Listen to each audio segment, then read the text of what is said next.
last time it was put in the video. Remember, I went 3, 2, 1, action. Let's go. So hi guys, and welcome to episode 2 of the Sister Script. It's with myself today. No, start again, Patrick. And again. So in 3, 2, 1, let's go. Hi guys, welcome to season 2 of our podcast here in TRP called the Sister Script.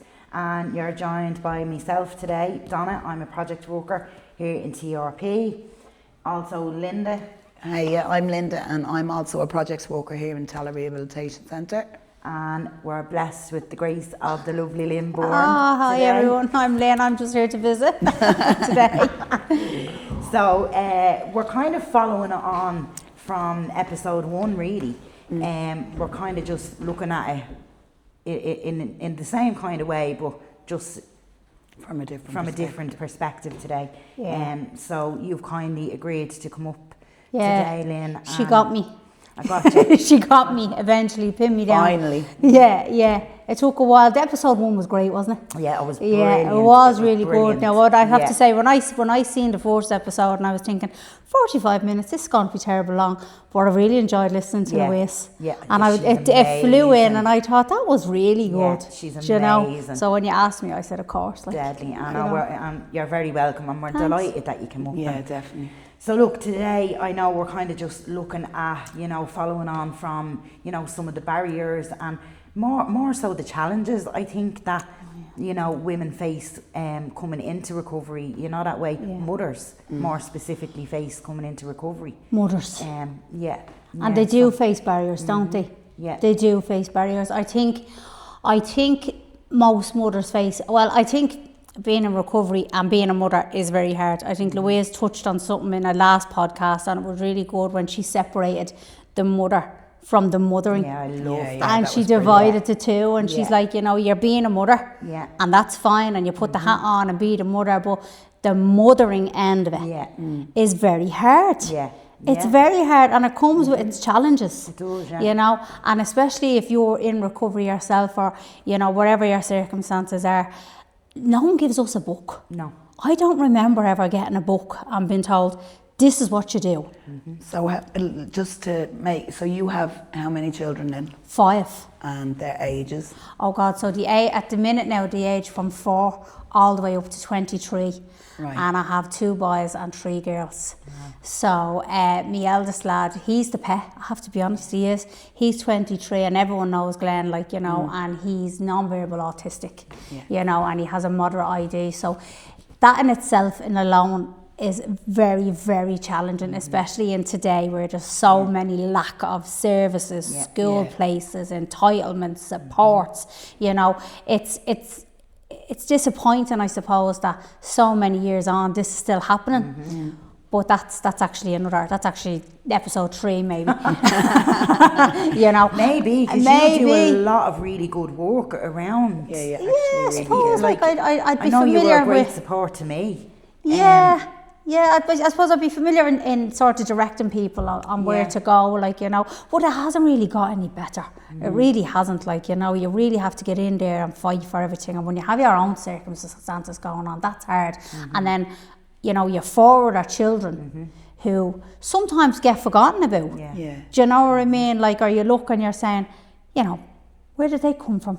I had 3 a minute ago and now I have 5. That was quick, because it just, I suppose if you're trying to run, I suppose in today's society, I suppose the women and the mothers, the amount of pressure they're under to have everything right and appear right and say I have to have this right and I have to have that right, and social media is a huge big influence on that, isn't it? It's a huge big influence, and for some reason we stay on it and look at it, and we're drawn into the madness of saying I want to be like that, and I want to have the perfect home and the perfect job and the perfect a perfect kids, if there's such a thing. Not in my house. No such thing as perfect, full stop. And you're drawn into that, and then I suppose your recovery gets forgotten about in the mix.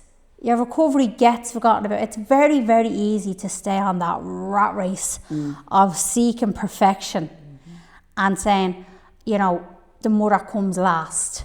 you know, and her well-being and her self-care, I suppose, all that come last, because you have so much to do. Going on. Do you know what I mean? And you always say, like, I'll do it next week.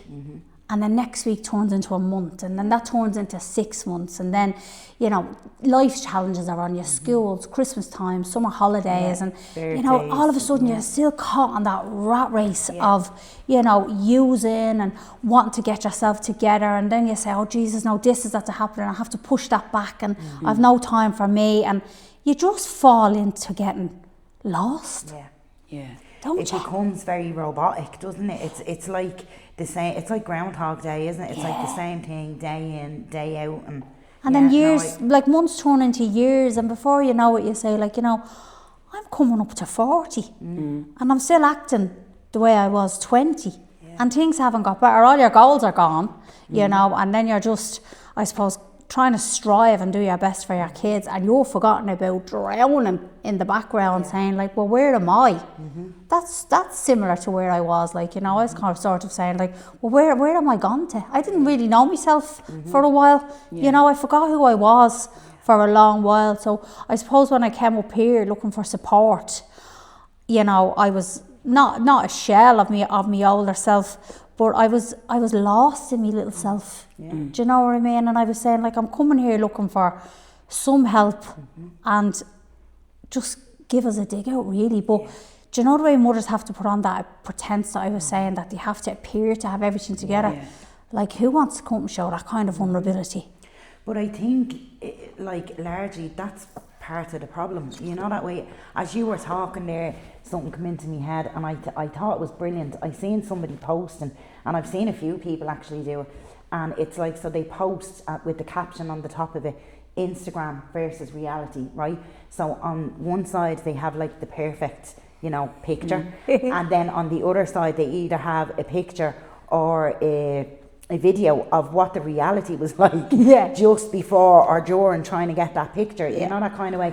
And I think you know, it's a really good metaphor for what it's actually really like. It's like, you know, behind the scenes, you know, it's hard, it's tough, it's a daily slog, you know, that way. But then outwardly, like you say, you have to have this, you know, perception of, you know, everything's great and everything's perfect. And I think you're right in what you're saying in regards to social media. I think it plays a huge part with people kind of comparing, you know, that way. I do it myself, you know, that way. It's like, you know, oh, look at them, and, you know, look what they're doing. And then we start putting ourselves down, when actually there's no such thing as perfection. And I think as well, like, you know, like, you don't want to show vulnerability. I remember the first few times I was up here, and one of the ladies was saying, like, how are you, Lynn? And I was like, I'm grand. Grand, right, fine. So I was grand for about 6 months trying to thaw out, you know. Do you know, like when you get like a frozen turkey and you leave it on the counter, and it's like that for about a week before it starts to get soft. And as well, you'd literally only had, like, you'd your older three, and then you literally only had your younger two, like, back to back as soon as you came into recovery as well. So you had the 2 younger children, the 3 older ones, and the barriers even in that. So how did you find huge that? It's very challenging when you have different dynamic kids, because I don't really know about anybody else's kids, but I know mine are just 5 different children. They're 5 different personalities, and that they were very hard to manage all under one roof. But like, when I came here looking for support, I wanted to, you know, I never realised that I'd have to make adult choices regarding me children. You know, like, I came in here looking for support for me, and then I didn't realise upon getting that support that I'd actually look and say, there's something wrong here, still, there's something wrong. It's just some of the very, very difficult decisions that, you know, you block out and you push it back, and you say, listen, I'm not going to do that today, and I'm going to just, you know, going out for a few drinks or whatever, and you just get so tangled up in the wet, like, you just can't, you know, it's just tough. And then you forward our kids that sometimes don't get a look in off you. Do you know what I mean? Like, especially young kids and infants, you know, so it's very hard trying to find a balance. It's very, very hard trying to get that balance and be the, you know, a wife, a mother, a friend, a sister, a daughter, a niece, and you're like, oh, I'm tired. and I'm worn out. And that's where we can lose ourselves as well, because you are putting on, I have to be this person for my children, and I have to be this person in front of this person and that person and that person. So you do get lost in all, and especially if it's coming into recovery, it's like, whoa, what? Is this what I'm up against? Yeah. Isn't it? Yeah, 100%. And Lynn, what do you think that would have been like? Because I know one of the reasons I think it's really important to do podcasts like this and to kind of make things, you know, break down stigma and break down people's biases and all that kind of stuff. What do you think it would have been like without any of them supports in place for your own recovery? Like, what are the benefits? What were the benefits of that for you? The benefits of being able of being able to have somewhere to go and to have that extra support for you and your recovery. Well, you see, like I was able to make choices, good choices that would have, you know, a good impact on my family. Yeah. You know, it's wonderful to have a resource to come to and speak to women who get it. Yeah. You know, and say, I was actually in that same boat as well, or I need something for my child and I don't know what to do. And like when you spoke about stigma and, you know, and not being heard. Yeah. You know, and not being heard or told, no, we have nothing, no, you're at the wrong door, no, you can't have anything here, no, you've aged out here and you have to get onto this list. And you're kind of saying like, well, that's very overwhelming. Yeah. You know, and it's very easy to turn around and say, oh, listen, I just can't do this. I just can't do it. And that's going to have a huge impact on your family and your kids and your relationships. And then you don't want to develop resentment, saying this is my life and yous are to blame and I didn't sign up for this, because I hear that from mothers all the time and they're like, I didn't sign up for this, but it's just because the supports sometimes are not there for them. Yeah. You know, like when I start coming to meetings, even little things like childcare was a problem. I was saying, you know, I can get a meeting in the morning because the kids are in school, but I have to travel into Dublin City. I can't do that because I have to be back. Do you know what I mean? Or I get a call to say they're sick or whatever. Now, there are some child-friendly meetings and I welcome them in Tallaght. I love seeing the little kids in the meetings in Tallaght. And I welcome them. And there should be more of them. And there should be more barriers. I think a lot of women are in fear that, you know, they're doing something wrong. Coming in, you know, and seeking the support. I think they're in fear that, you know, Tusla is going to get involved, the school is going to get involved. They don't want to be really honest and say, like, I'm really going to a meeting, I'm struggling now. All that stigma is still attached. And it is still attached. It definitely is. It's attached to both. Come here, I think that stigma is attached not just to mothers in recovery. I think it's attached to all mothers, because there is a societal expectation that you should be a certain way as a mother. You know, you should be this, you should be that. And it, like that, the real kind of stuff, it's not really spoke about. No. Like it's not like, it's a bit of a struggle to feel free to kind of go, yeah, you know, I had a really shitty day today. You know, I'm struggling, or you know, I don't want a mammy today. Never mind that, I don't want an adult today. I don't want to have to go to work, or you know, I don't even want to get out of the bed. Some days it can become really, really overwhelming, and like you say, that kind of search for balance. You know, I don't even think that's something that all right, I have balance now. I think that's an everyday thing, because each day brings something different. So it's like, you know, I had really good balance yesterday, I managed that, but tomorrow I have loads to do. So it's like I'm going to be chasing my tail for the fucking day tomorrow. You know, that way. And then you do, like, you come last sometimes. Like, I know, like 90% of my calendar would be full all the time. Like, you know, like, what are we today? The 4th of June. Like, I wouldn't have slots now, I suppose, like, our time for anything till the end of July. And like, there's nothing really for me in that. It's just things I have to do. Do you know what I mean? And if you're trying to walk and stay in recovery and manage a family and, you know, look after your kids and not show vulnerability and not say like, I'm having a really tough few days today, and you know, it's a lot. Like, it's just so hard for some mothers to even say, like, you know, it's a lot.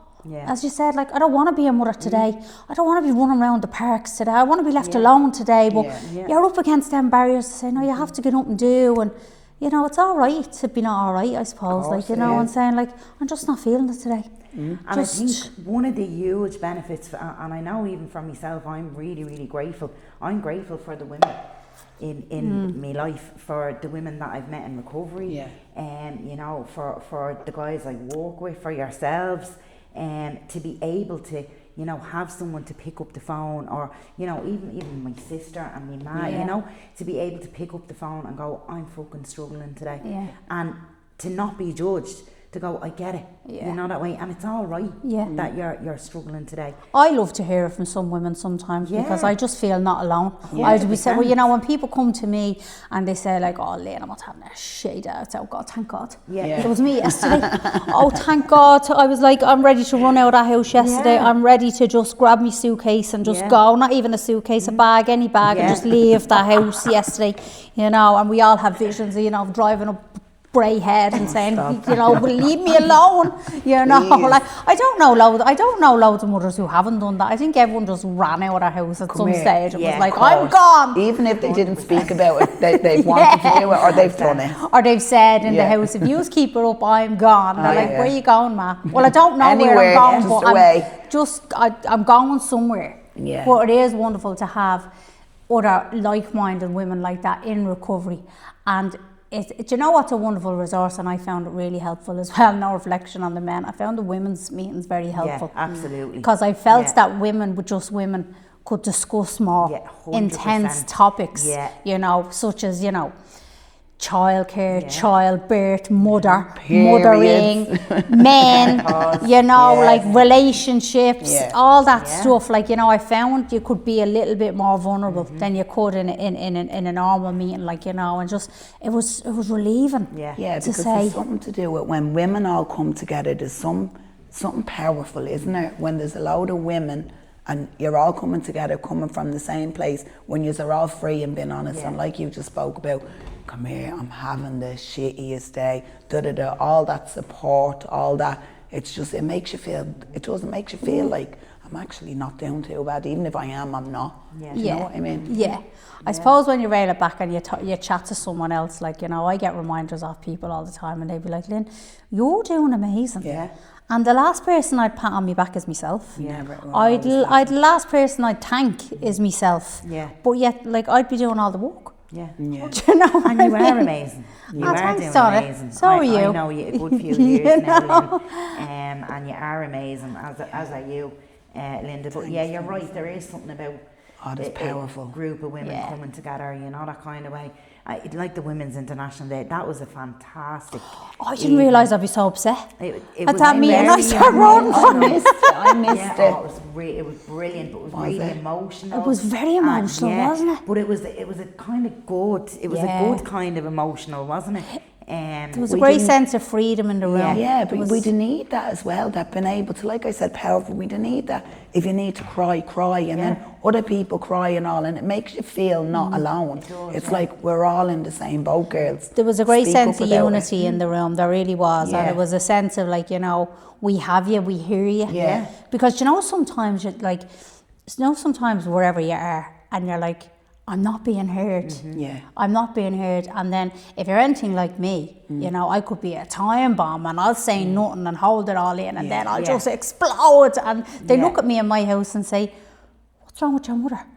What, ma? What's wrong? Because you're just not, you're just not communicating right, because you just don't have those tools to communicate how you're feeling. Because, like that again, vulnerability. I'm not doing good today. And sometimes even when you do communicate it, like you're not heard. Like my kids will kill me for sharing this. But a few weeks back, I told my kids I was going on strike.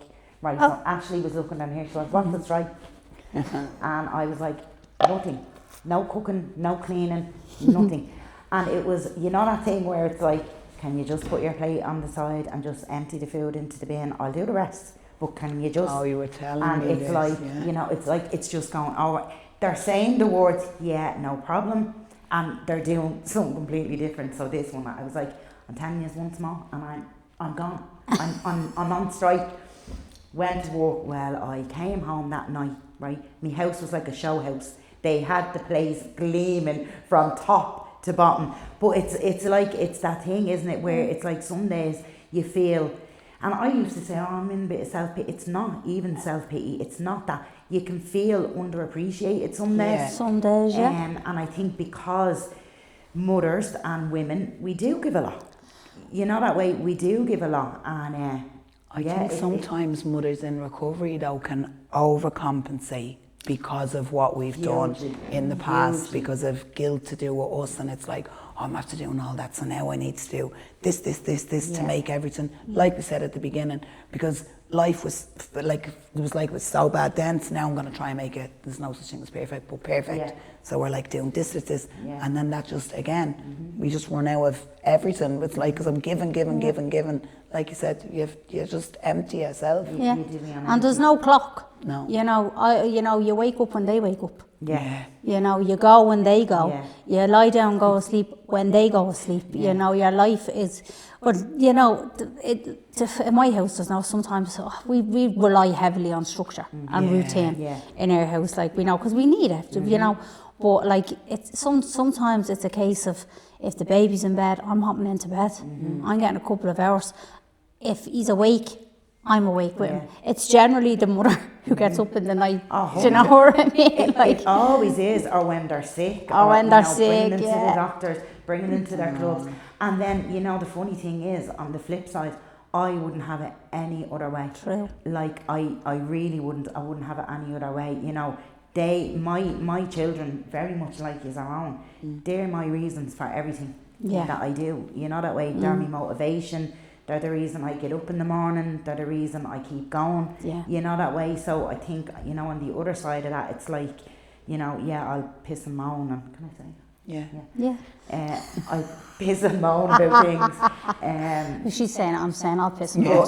We'll all just piss and moan, will we? But I wouldn't have it any other way. You know, they're just they keep me going. You know, they really do. But but being a mother is hard, like, and being a mother, like, you know, I started my mothering journey at 21, and you know, I'm 45 Same now, as myself. and I'm saying this is still going on. You know, this is still going on. Like, my baby's only 4, you know, and but I mean, they were the choices I made, and you know, they're mine, and I love them, but and I'm not doubting any of that. But I just think being a mother is tough. Yeah, it is.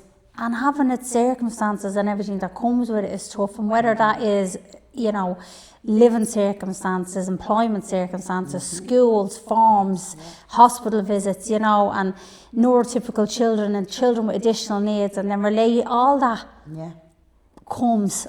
And it's just very, very hard to manage, you know. Absolutely. You throw your own diagnosis into it as well, whether that's neurodivergency or ADHD or anything. Because I actually see a lot of mothers lately getting their own assessments done. You know, and it's nice to uncover. Yeah, that has become a huge thing. It's become a big thing, isn't And it? I That you think see a lot of it mothers is. saying, It's I great. need an assessment. Yeah, it is. It's great. But like you were saying earlier on, if there was more services as well, so because it just seems to be that the waiting list for everything, because it's like you have all those challenges, right? But then as well as that, like I tried to make a doctor's appointment for Ashley there a few weeks back, and it's like, I think she said something like 4 weeks time, and I was like, what? And she was like, no, but if you need it in the mirror. So I had to ring the next morning at 9 o'clock, like just to get an emergency appointment, or else wait 4 weeks. So it's like, it comes with its own set of challenges as well to even get an appointment. Like, it's, I know. And people worry about services, supports, you know, doctor's visits. I mean, I was just going to say, if you got one, let us know, because you can't get them anywhere. I think actually a lot of people are finding it hard to even access doctors. Now, there's a lot of doctors that are not taking people on. Not taking people on now. A lot of surgeries are full. So they have to go on waiting lists now, and then they just get any. So it could be any random doctor. So if 3 say no, then they just get put on a list, and then it's whatever doctor has availability, so mightn't necessarily be even near you. And you know, on a lot of school forms and stuff like that, they say, what's the GP's name? You don't have one? God. I'd say that has a lot to do with the hospitals as well, why they're so full, all the emergency rooms. You can't get a doctor. That's where you're going to go next. You know. But no, like I think the women's meeting where Turning Point, the supports up here are wonderful. It's nice to see children in certain meetings. It's nice to see the workshops is great. The family days are very inclusive. We had a you know, great I heard, day. Last Saturday, wasn't it? it was fantastic. I had to go to work. It was brilliant. It was fantastic. Just piss and moan about that. Just piss and moan about, have to go to my lovely job and have my own family day, you know. But no, I heard it was, and it's nice. It's nice to see that the kids are knowing where their mum is. Yeah. You know. And it's amazing to see, like, the look on, you know, the parents' faces, you know, holding their kids with such pride, doing different things, and deadly. It's so good. Yeah, no, I heard the family day is good, and it is true. Like, you know, if the mother recovers, everyone recovers. You bring it home with you, and your family heals. Your family heals, didn't it, Linda? Yeah. In your circumstances. Hugely. Like, that was a massive thing, because I used to hear recovery begins at home, and I used to be like, well, I'm staying in my house, so I'm at home. This is recovery. No, do you know what I mean? Then you start to understand when it sinks in. What that actually is. What actually recovery at home. I used to think, because I'm sitting in my home, I'm all right. Like, no, nothing like that. But massive changes in my family, massive, like. But only for you brought it home. Yeah. And you worked on it. You worked a lot. You worked really hard. Yeah. Because you came in here as a service user and now you're a key worker. Yeah. That's amazing. Who would have thought? That's really good. No, fair play to you. I'm delighted for you. Thank you. And I'm delighted. I love working with her. It's great. It's great. No, it is. And look, you reap the rewards, don't you? Look, you get back what you put in, you know, that way. But look, Lynn, thank you so much. Was there anything you wanted to say before we wrap up? I suppose I just wanted to thanks for inviting me up and getting me. It took a few weeks and I got here, like, you know. But as well, I just wanted to touch on as well the employment opportunities and the training opportunities for women. Yeah. If a lot of the women could access childcare or their weekly income wasn't affected, I think there'd be a huge uptake on more training courses and on more employment opportunities for them, because, you know, it'd be very rare that I meet a mother that's not willing.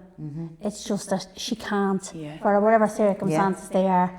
I can't, and I'm like, they need to lift some of those barriers and allow, you know, get us back to work, like, you know, and allow an opportunity to take up courses or employment opportunities without, you know, affecting their income. Definitely You know, agree. I think that's a huge barrier for women totally as well. Agree. Because you do, again, get stuck in the rut and saying, well, I can't do anything now. And you probably would have some free time there to just... And I actually mentioned that on the last podcast, you know, I have a lady that I was working with, I work with, and like that, she wanted to just do a day program, you know, for support, but because she has special needs children, she would lose the payment. And I mean, you know yourself, you need that payment, like... a lot of people rely on that, you know, of course you do. So even that in itself, it's like, you know how much she's going to benefit from doing a day program, or, you know, and as well as that, I think it's really important as well, because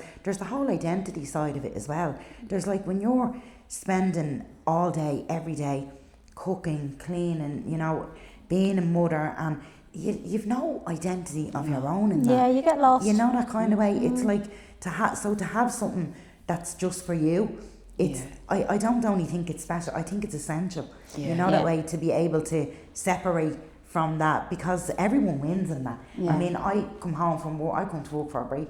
I said that. Me too. I said that the other day when I came in. I was thank God I'm in work, I have a break. But it's even an incentive to do yourself up a bit, isn't it? And say, like, well, I'm getting ready for work. Absolutely. And I'm getting ready, and, you know, it's going out to even mix with other people and not having your kids with you. Yeah. Do you know what I mean? Like, where, like, if the kids are in school, or, you know, you get an opportunity to do a course, it's a huge incentive to say, like, let's get up and let's get, you know, whatever you're starting on, a level 5 or whatever, and then get a job in the morning. It's a huge incentive, and it breaks those barriers to allow, you know, the growth and the rehabilitation to come. Absolutely. You know, definitely. And doors open then for people, you know. That's it. And I'm sure my kids love the break from me as well. I'm sure they love to go, yes, she's gone. You come home and you're gleaming. Not always. No. That was just when she went on strike. They just waited until I calmed down a little bit. Come home and it was like, oh. And then 2 days later we were back to the same, you know. I'm still going to use that technique. It is, I know, it's a great little technique. Honest to God. Strike. It's like, I'm good. You want to see Ashley? What's a strike? And I was like, yeah, no cooking, no washing. And you've Connor on the other side going, well, I did ask you to show me how to use the washing machine, you know. And Don't touch that. But I have to admit, there's a bit of a martyr in me, right? Because I'm one of these, right? And I will be honest, I'm one of these where it's like, I'd be a little bit like, everything has to have a place, and she's very like that. I don't want to use the words OCD, but it is what it is. Right, and so everything has a place, and I like things to be tidy, and it helps me mind, you know. Of course. So it's like I'll moan. It's like, no one helps me around here with that, and then they'll go, right, well, I'll do that, and it's like, no, I'll do it myself. I know. They don't do it properly. Myself, you know. So I'm my own worst enemy as well at times, but yeah, but look, Lynn, thank you so much for coming up. I actually enjoyed that little rant. I have to say I did. Great. And you're doing amazing, you really are, Lynn. There's a huge change in you. A lot of people say that, but of course, like everything else, I just don't see it later. Lynn, I remember when you know, even in the Thomas's meeting and you couldn't sit still, you were bouncing around, you were like hyper, all the kids in the swimming pool and had to blow up a hairdryer and I didn't know what to do. And now it's like Lynn is sitting there real calm. I remember that, I think I'm able to do like 10 and 20 different things at once apart. The only thing I can't do sometimes is sit still. Yeah, I know. Yeah, do you know, you you're like, actually just sit easy. But we're used to functioning in that We're used to being in the madness, aren't we? Yeah. And saying, and like, you know, my house is chaotic and my kids are chaotic and I'm meant to be in 10 different places at once. And but when you sit down and say, relax, Lynn, just for a minute, you'd say, hold on. There's something up here. I need to just look at this for a minute because you're like I said, you're on this rat run and this is going on, and then 10 years has passed, 20 years has passed, and you know you're starting to get aches and pains and sore joints and all, and you're like, I'm in my 40s. How did that happen? Yeah, that's a huge thing when you're getting out of bed in the morning, your knees are cracking, you're like, where didn't feel that? It's terrible. Not a bit of sympathy in the house. Come on, Ma, I need my uniform. I need my lunch, and you're like, haven't eaten in about 2 days. I think I had a dinner last Saturday. It's grand. I'm just a mother, that's all I am. I'm just a mother, I have no clock. I just have to keep going. You're a brilliant mother. Thanks. I am trying. You're a brilliant mother. I think I'll use that thing you do going on strike. I could do with a strike. Well, we all go on strike at the weekend and see what happens. It is. It's great to try it. I might. Well, edit that out, lovely, please. Edit that out, lovely. Thank you. Yes. Yes. Is there anything you want to left in? That's a wrap.